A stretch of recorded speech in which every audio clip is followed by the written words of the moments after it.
Sabi mo, ano yan? Ano yan? Anong pangalan ni Dan? Anong Suha. pangalan yan? Suha. Lukban. Suya. Lukban. Suha. Asan yung avocado? Asan yung avocado? Yan. Sa yung avocado na, tatay, pakita ko, amo.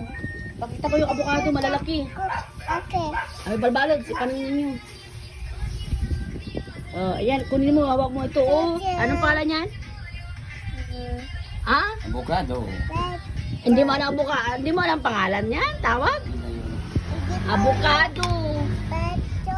Oo, avocado yan, hindi mo alam? At laki-laki, di ba?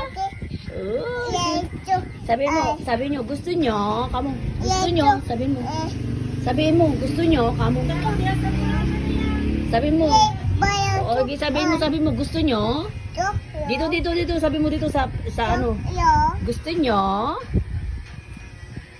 sige na, balatan na natin, ano, sarap-sarap. Kaya